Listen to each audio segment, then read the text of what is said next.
What's up, everyone? Before I get into the nitty-gritty of this video, Pokemon Home is going to have future support for Pokemon Fire Red and Leaf Green. I initially questioned if it would have it, because they removed the blurb about it on their website, but now it is confirmed, so just to update you guys on that in case people watched my old video. Aside from that, the biggest news is Pokemon Winds and Waves is officially confirmed. I guess there's some other stuff too, like they're reselling a GameBoy music player for the Pokemon games. But yeah, outside of that and like the random mobile game stuff, the biggest thing that was announced is Pokemon Winds and Waves. Now, I really wish I would have predicted this beforehand, but the game is actually delayed until 2027. I use the word delayed even though it's nothing officially announced by Pokemon because their massive leak from the past couple of years has shown that the game was supposed to come out in 2026. So people took it as an official confirmation that the game would be released this year. They figured it would be the second year of the Switch 2's life. I honestly had a very big feeling this would not be the case, only because that same leak also suggested that Pokemon Legends ZA would come out in 2024. So I really wanted to predict two things prior to this video that I didn't predict. One of them was that I didn't think the game would come out in 2026, and the other bold prediction that I was going to make was that if it did come out in 2026, it would not be a Switch 2 exclusive. Now that it is delayed to 2027, I think it's a lot more likely to be a Switch 2 exclusive, obviously. Actually, they officially confirmed that at the end of the trailer. I'm seeing that right now while I'm speaking. So this makes a lot more sense to me. And now here's my even bolder prediction. I think there's a Switch 2 Lite released by that time as well. Holiday 2027. But yeah, that's enough for random predictions. That's not really relevant to like what's officially confirmed. So as far as how the game looks, it looks good, but then again, the first looks we all got of Pokemon Legends ZA also kind of made everybody optimistic about how good that looked. And obviously by the time we got around to the final product, not only was it not as visually appealing as people expected, but the scope of the game was much smaller. Now, it doesn't mean that we should automatically shrug off this next game and assume that it's going to let people down the same way that Pokemon Legends ZA did. No, not necessarily. But I do think it would be a lot more foolish to go into it with excessive excitement. Just because of like the track record. Remember like those Pokemon Sword and Shield frozen animations? Then everyone kind of expected it to be fixed by the time we got to Scarlet and Violet, and that ended up being a broken mess. And then like by the time we got to Pokemon Legends ZA, it turns out it was just like this tiny little map that everybody expected was going to be a lot more grandeur. So I'm just saying that while you're seeing the footage on that trailer, if it was immediately something that looked like it was going to knock your socks off, I would wait until 2027 to figure that out.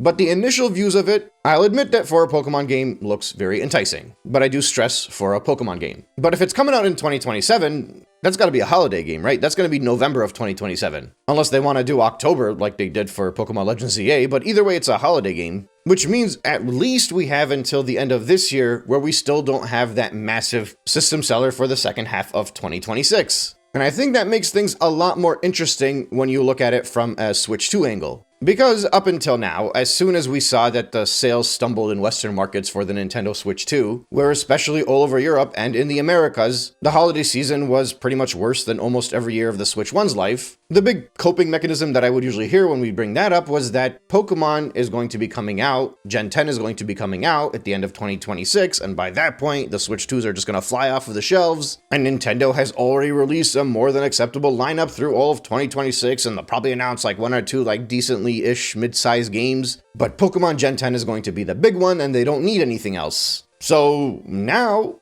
I do think they need something else. And now, I kind of think something big is going to get announced. I'm still very hesitant to suggest a 3D Mario. I just don't think that's likely after Bonanza. I would love to be proven wrong on that. But the first half of 2026 lineup should give nobody confidence in the success of the Switch 2, considering since November each month has been lower since almost every year of the Switch 1's life, including January, if you compare it to January 2018. And I don't know if Pokemon Pokopia is going to be turning the tides on that for the Western markets. Because the reality is, while there are a bunch of games that have been released for this console, there still is not a high caliber game that has been released that's going to get people to run to the stores to ensure that they buy the console in the same manner of which previous system sellers like Breath of the Wild, Mario Odyssey, Smash Bros, or even dating back to Wii Sports, Mario 64. Like until now, it still feels like this console well and truly launched without a must-have game. Obviously, Mario Kart World is like French fries. You buy it because you decided to get the Switch 2. It's the side that you get no matter what you order at the store. But you don't necessarily buy the Switch 2 because you want to play Mario Kart. You get Mario Kart because you bought the Switch 2. And obviously, Donkey Kong, which would be the most likely of the must-have games to get on the Switch 2, failed to live up to the likes of Breath of the Wild and Mario Odyssey, which clearly it was marketed to be that caliber of a title. So now I am genuinely curious to find out what Nintendo has up their sleeve. This is very similar to the feeling that I had last year prior to the September Direct. And as we all know, following the September Direct, everybody was completely let down about the console. But before the September Direct, people also swore that there was going to be some amazingly large games announced. And obviously, nothing really that big did get announced. Now, last April, we got the reveal for the Nintendo Switch 2, and that kind of gave the full layout of what was going to be released in the second half of the year. It's entirely possible that by this April, maybe even sometime in March, we see the same thing. Actually, without a doubt, I guarantee you're going to start seeing direct rumors as early as next week for March, because that's always how it goes. That's when all the fake stuff starts coming out to generate all the clicks and hype that people need to pay their bills. But for right now, we have confirmed for Q2 2026, Yoshi and the Mysterious Book. So that might be the only big game that comes out between April and June. And then without a specific release date, confirmed for 2026, at some point is going to be Fire Emblem Fortune's Waves. There's Pokemon Champions as well, but I think it's a free-to-start game. You also have the Duskbloods. Splatoon Raiders technically does not have an official release date yet set for 2026. It could hypothetically not come out this year, but I think it is likely to eventually be announced for some date in 2026. And right now, those are the games that we actually know about. So I would say these games are big. They're not small, obviously, by any means. But I don't know how much that lineup exactly compares to the end of 2025. You know, like the way people were talking about Metroid Prime 4, Hyrule Warriors, Kirby, and even Pokemon Legends ZA, despite the fact that it was cross-gen, was still a big hitter for the Switch 2. When I put these two lineups side by side, the 2026 lineup does seem like it could move units maybe a little bit more than the 2025 version, but not by much. It still feels like they're roughly in the same tier with a few outliers here and there. But with all of these games that we know are coming out, and not all of them are confirmed for the first half of 2026, and honestly, based off of what we saw last year up until the 1st of October, it seems like Nintendo is going to be taking it very slowly just to make sure third parties get their chance to shine as well, because we got some big ones that are announced for there too. So with the games that I just mentioned, it's very likely we end up in a similar situation to last year, where there are no other major games that are announced, and these are the ones that they're gambling on going into the holiday season. Then again, I don't necessarily think it's a bad lineup, but last year when I suggested that the lineup was maybe not like the biggest lineup that should be considered for the Switch 2 to have a runaway success during the holiday season, people also said that I was downplaying all of those games. And then obviously what we saw was one of the worst Western holiday seasons for the Nintendo Switch 2. There might be a lot riding on Duskbloods here, but at the same time, that game was announced so early on that I think a lot of people that got a Switch 2 are the people that are going to be getting it for Duskbloods as well. Again, I think we saw a similar pattern last year where a lot of the people that bought their Switch 2 early on were the Pokemon fans that were planning on getting it anyway later on in the year because they knew Pokemon Legends ZA was coming. The availability pulled demand forward, so to speak. We talked about that a lot last year. But yeah, so I'm not necessarily suggesting that there's not going to be another big game announced for the Switch 2, but I am suggesting that if this is the lineup they're going into it with the Switch 2,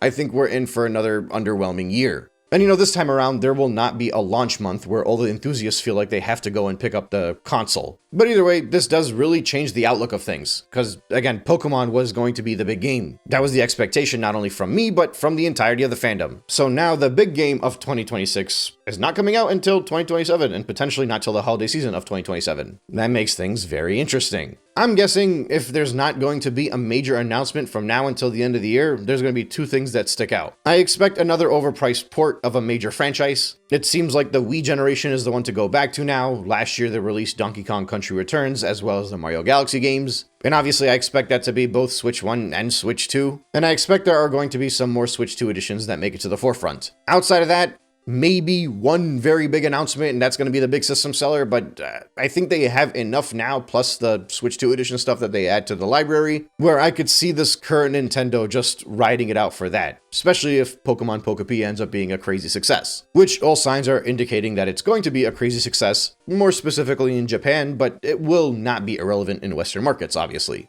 But we're only a week away from the release of that, so we'll find out soon enough. Aside from that, let me think of the other announcements. So the Pokemon games that are officially confirmed to be digital only, there's not going to be a physical release of Fire Red and Leaf Green. I think that's something that a lot of people are excited for.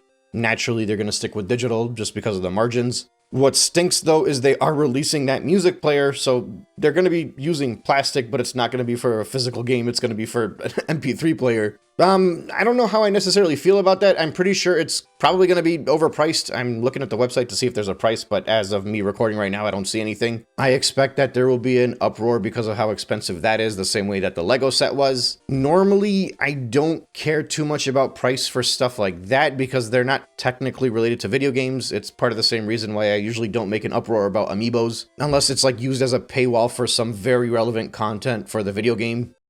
This is just a quick edit. Apparently, over on the Japanese website, they have it listed at just under 64 US dollars. This is according to this thing I'm seeing from NintendoWire.com. If that's the price in Japan, oh man, it's going to be pretty expensive in the States, I think. We'll see. It just kind of stinks because if they were going to recreate a Game Boy, they should have just re-released the classic Game Boy games on this Game Boy, like a mini Game Boy player, just with Pokemon games. Like, it could have been a niche little collectible, but whatever. We'll worry about that in a future video. I'm gonna wait for the price to come out for that.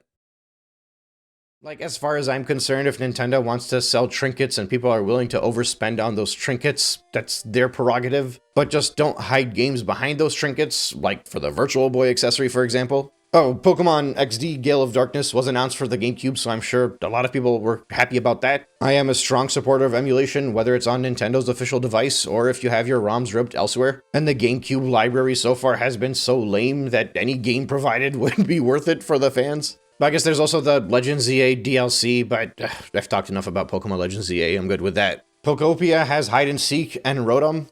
Also, every time something comes up with Pokopia, I feel like they are talking to infants. I felt this way when I watched the Treehouse the other day, and I felt the way, like, the tone completely shifted as soon as they started talking about Pokopia. I don't know if it's just the vibes of that game. Like, obviously, it is aiming towards children, but I know that there's just a giant fandom of non-children that are very interested and excited for this game. So they're like, they don't need to talk down to you as if, you know, they're a children's show on YouTube. But whatever, that's not really important right now. Anyway, I gotta go back to work. Thank you guys so much for listening, and I will catch you on the next one.